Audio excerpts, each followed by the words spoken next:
ಇದು ನನ್ ಗಂಡ ಕಟ್ಸಿರೋ ಮನೆ. ಇದನ್ನ ಅವರು ನನ್ನ ಹೆಸರಿಗೆ ಬರ್ದಿದ್ದಾರೆ. ಈ ಮನೆಯಲ್ಲಿ ಯಾರು ಇರ್ಬೇಕು ಯಾರು ಇರಬಾರ್ದು ಅಂತ ತೀರ್ಮಾನ ಮಾಡೋ ಹಕ್ಕು ನನಗಿರೋದು, ನಿನಗಲ್ಲ.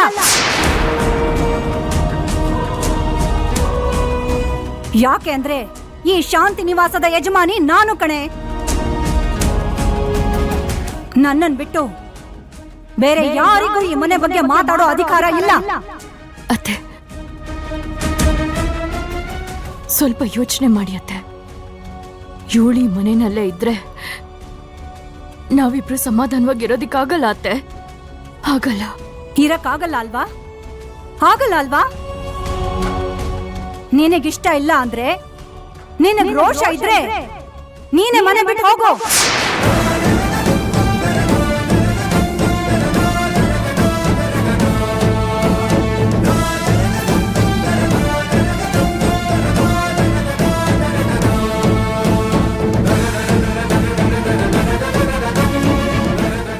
ಮಂತ್ರ ಈ ಮನೆಯಲ್ಲಿ ನನ್ ಜೊತೆಗೆ ಇರ್ತಾಳೆ. ಇರೋದಾದ್ರೆ ಇರು, ಇಲ್ಲ ಅಂದ್ರೆ ಹೋಗ್ತಾ ಇರು. ಅಮ್ಮ, ಏನ್ ಮಾತಾಡ್ತಾ ಇದ್ದೀರಾ ನೀವು? ಯಾರಿಗೋಸ್ಕರನೋ ನಿಮ್ಮ ಸೊಸೆನ ಬೇಕಾದ್ರೆ ಮನೇಲಿರು, ಇಲ್ಲ ಹೊಟ್ಟೋಗು ಅಂತ ಹೇಳ್ತಾ ಇದ್ದೀರಾ? ಇನ್ನೇನಪ್ಪ ಅನ್ಲಿ ನಾನು? ನ್ಯಾಯ ಅನ್ನೋದೊಂದಿರತ್ತಲ್ವಾ? ಯಾರ್ದೋ ಹೊಟ್ಟೆಲ್ ಹುಟ್ಟಿ ಎಲ್ಲೋ ಬೆಳ್ದು ಪಾಪ ಯಾವ ಜನ್ಮದ ಋಣನೋ ಏನೋ ಈ ಮನೆಗ್ ಬಂದು ನಮ್ಮೆಲ್ಲರ ಸೇವೆ ಮಾಡ್ತಾ ಇದ್ದಾಳೆ. ನಾವ್ ಇಂಥವಳನ್ನ ಹೊಗಳ್ಬೇಕು ಕಣೋ.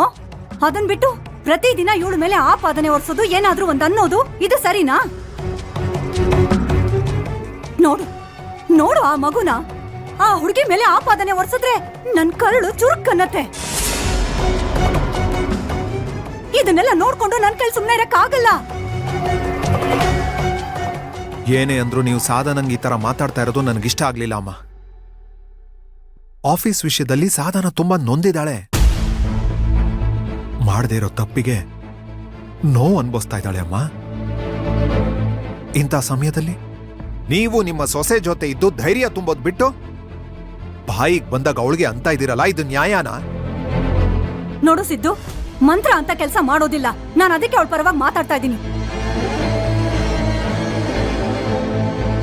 ನಾನು ಯಾವತ್ತಿಗೂ ನನ್ ಮನೆ ಸೊಸೆನ ಯಾರ ಮುಂದೆನೂ ಬಿಟ್ಕೊಡೋದಿಲ್ಲ.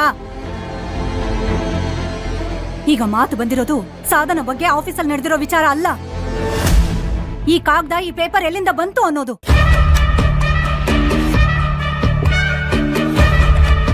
ಸರಿಯಪ್ಪ, ಒಂದು ವೇಳೆ ಈ ಕಾಗದ ನಿನ್ ಜೇಬಲ್ ಸಿಕ್ಕಿದಿದ್ರೆ ನಿನ್ಗೂ ನಿನ್ ಹೆಂಡತಿ ಕೇಳ್ತಾ ಇದ್ಲಾ? ಆಗ ನೀನ್ ಏನ್ ಹೇಳ್ತಿದ್ದೆ? ಮಾತಾಡೋ, ಯಾಕೆ ಸುಮ್ನೆ ನಿಂತ್ಕೊಂಡೆ? ಅನುಮಾನ ತಲೆಗ್ ಬಂತು ಅಂದ ಮಾತ್ರಕ್ಕೆ ಇನ್ನೊಬ್ರ ಮೇಲೆ ಆಪಾದನೆ ಹೊರಿಸೋದು ಸರಿಯಲ್ಲ. ಸತ್ಯಾಸತ್ಯತೆನ ತಿಳ್ಕೊಂಡು ಮಾತಾಡ್ಬೇಕು. ದೊಡ್ಡೋರ್ ಹೇಳಿದಾರೆ ಗೊತ್ತಿಲ್ವಾ? ಪ್ರತ್ಯಕ್ಷವಾಗಿ ನೋಡಿದ್ರು ಪ್ರಮಾಣಿಸಿ ನೋಡು ಅಂತ. ನಿನ್ ಹೆಂಡತಿ ಅವಳ ಮೇಲೆ ಆಪಾದನೆ ಹೊರಿಸ್ತಿದ್ದಾಳೆ ಕಣೋ. ಸರಿ ಇಲ್ಲ. ನನ್ಗೂ ಕೋಪ ಬರತ್ತೆ ಸಿದ್ದು.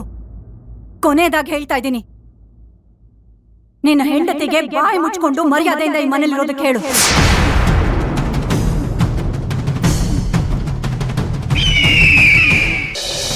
ಮಂತ್ರ, ನಿನ್ ಕಣ್ಣೀರ್ ಹಾಕ್ಬೇಡಮ್ಮ. ಹೆಣ್ಮಕ್ಳು ತುಂಬಿದ ಮನೇಲಿ ಕಣ್ಣೀರ್ ಹಾಕಿದ್ರೆ ಒಳ್ಳೇದಾಗಲ್ಲ. ನಡಿ ನಡಿ.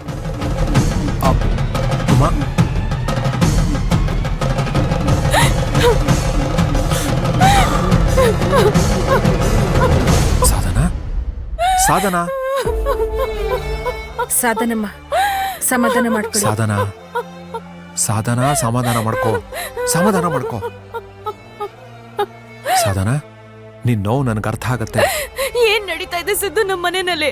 ನಂಗೊಂದು ಅರ್ಥ ಆಗ್ತಾ ಇಲ್ಲ. ನಂಗೊಂದು ಅರ್ಥ ಸಾಧನ, ಸಾಧನ, ನಾನು ಹೇಳಿದ್ನಲ್ಲ, ನಿನ್ ನೋವು ನನಗೆ ಅರ್ಥ ಆಗತ್ತೆ.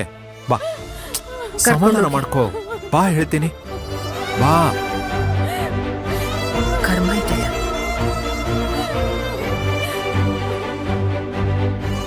ಶಾಂತಿ ಇಲ್ದೆ ಈ ಮನೇಲಿ ಸ್ವಲ್ಪ ದಿನ ಆಯ್ತು ಅಷ್ಟೇ. ಶಾಂತಿ ಅನ್ನೋ ಪದಕ್ಕೆ ಅರ್ಥನೇ ಇಲ್ದಂಗ್ ಮಾಡ್ಬಿಟ್ರೆ ಎಲ್ಲ ಸೇರ್ಕೊಂಡು ಅಶಾಂತಿ ಅನ್ನೋ ಕೂಪ ಮಾಡಾಕ್ಬಿಟ್ರು. ನಾಟಕ ಮಾಡೋರೆಲ್ಲ ಮೆರಿತಾವ್ರೆ. ಪಾಪ ಸಾಧನಮ್ಮ ಕೇಳಿತ್ತಪ್ಪ ಅವ್ರನ್ನೇ ಮನೆ ಬಿಟ್ಟು ಹೋಗು ಅಂತಾರೆ ಈ ಅಮ್ಮ. ಅಯ್ಯೋಯ್ಯೋಯ್ಯೋ ಶಿವನೇ.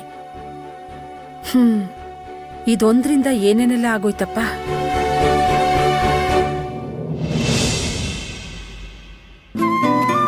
ಸುಮಾ, ಇಷ್ಟು ದಿನ ನಾನು ಹೇಗೆ ಉಸಿರಾಡ್ತಾ ಇದ್ನೋ, ಈ ನನ್ನ ಹೃದಯ ಹೇಗೆ ಬಡಿತಾ ಇತ್ತೋ ನನಗೆ ಗೊತ್ತಿಲ್ಲ. ಈ ಜನ್ಮದಲ್ಲಿ ನನ್ನ ಕಂದ ನಂಗೆ ಸಿಗೋದೇ ಇಲ್ವೇನೋ ಅನ್ನೋ ತೀರ್ಮಾನಕ್ಕೆ ಬಂದ್ಬಿಟ್ಟಿದ್ದೆ. ಹೆಚ್ಚು ಕಮ್ಮಿ ನಾನು. ಆದ್ರೆ ಆ ದೇವರಿಗೆ ನನ್ನ ಕೂಗು ಕೇಳಿಸ್ಬಿಡ್ತು ಸುಮಾ. ನನ್ನ ತಂಗಿ ಸಿಕ್ಬಿಟ್ಲು, ನನ್ನ ಅಚ್ಚು ನನಗೆ ಸಿಕ್ಬಿಟ್ಲು ಸುಮಾ. ನನ್ನ ಅಚ್ಚು ನನಗೆ ಸಿಕ್ಬಿಟ್ಲು ಸುಮಾ. ಇನ್ನು ಮುಂದೆ ಎಂಥದ್ದೇ ಪರಿಸ್ಥಿತಿ ಬಂದ್ರು, ಯಾರೇನೇ ಹೇಳಿದ್ರು, ನಾನ್ ನನ್ನ ತಂಗಿನೆಲ್ಲೂ ಕಳಿಸಲ್ಲ ಸುಮಾ. ನನ್ನ ಕೊನೆ ಉಸಿರಿರೋವರೆಗೂ ನನ್ನ ತಂಗಿನ ಜೋಪಾನವಾಗಿ ನೋಡ್ಕೋತೀನಿ.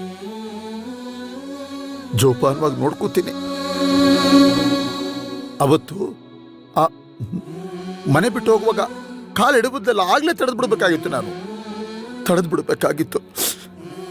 ತಡೆದಿದ್ರೆ ನನ್ನ ತಂಗಿ ನಾನು ಬಿಟ್ಟಿಷ್ಟು ದಿನ ದೂರ ಇರ್ತಾ ಇದ್ಲ.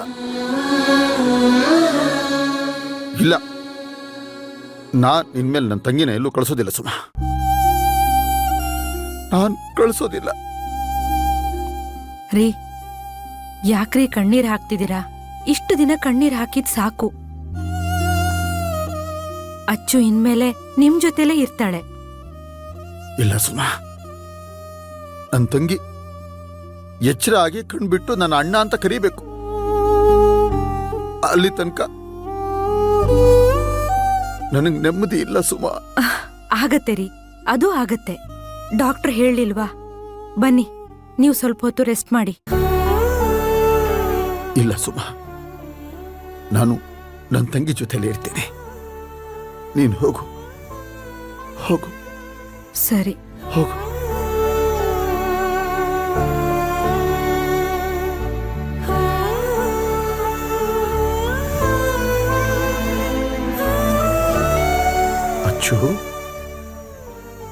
ಅಚ್ಚುಮಾ,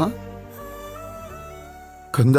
ನನ್ನ ನೆರಳು, ನನ್ನ ಕರುಳು, ನನ್ನ ಒಡ ಹುಟ್ಟಿದವಳು, ಒಂದೇ ಮಡಿಲ ಮೆತ್ತೆಯಲ್ಲಿ ಆಡಿ ಪಾಡಿ ಬೆಳೆದವಳು.